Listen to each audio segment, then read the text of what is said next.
Hi, my name is Tiffany, and this is Lab 2, Projectile Motion. So the purpose of this lab is to analyze an object moving in a projectile motion and then compare the observed motion to two computational models, one that only accounted for gravity and the other that also accounted for drag force. The system is the paper ball, and the surroundings is everything else that's around it. Brief overview of the results. So the gravity and drag force model was more similar to the observed results than the gravitational model, and we're only assuming that the only forces here are gravity and drag. The fundamental principles used in this lab are Newton's second law, which states that the net external force equals the change in momentum of a system divided by the time over which it changes. And then the gravitational force is the force that pulls objects with mass towards each other, and drag force is the resistive force that opposes the motion of an object through a fluid, which is air in this lab. As you can see in this formula here, B is the proportionality constant, and then V is velocity. V hat is the direction of motion of the velocity vector. Procedures. We captured a video of a paper ball thrown as a projectile, used tracker to track the position of the ball frame by frame, and then used FlowScript to edit the given code to create the computational models, and then generate a graph that compared the three sets of data. So this is the observed motion in tracker. Okay.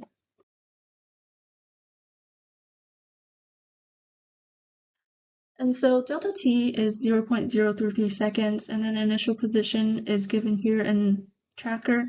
And I took, for velocity, I took the second set of data and then subtracted by the first set of data and then divided by delta t, and this is what I got as the initial velocity.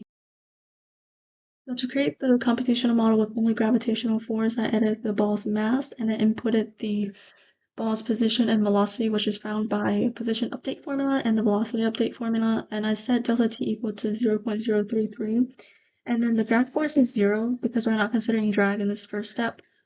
And then this is the net force formula, and then this is applying Newton's second law. So this is what the trajectory of the object looked like after running the program. This is a computational model that included both gravity and drag force. And so the only thing I edited here is to set drag equal to 0.005. And then this is what the trajectory of the object looked like. It looks kind of different than the previous slide.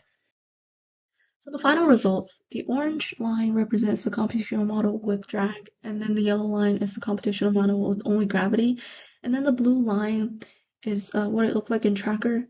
It looks kind of weird. It kind of lost its curve, because I guess there's less data points as compared to the computational models, but this is what it looked like graphing the tracker data alone. So what are the possible errors? We didn't consider the outside forces that could have affected the projectile motion of the ball, which was the air from the AC and the refrigerators was blowing.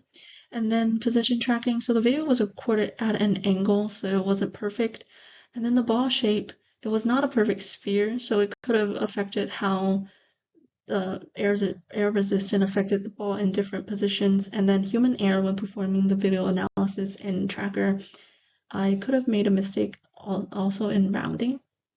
So additional questions, which model predicts a terminal velocity? So the gravity model shows an increasing linear velocity in the negative direction, and then the drag and gravity model shows an increasing exponential velocity. So this is what predicts terminal velocity, because velocity eventually becomes constant near the end.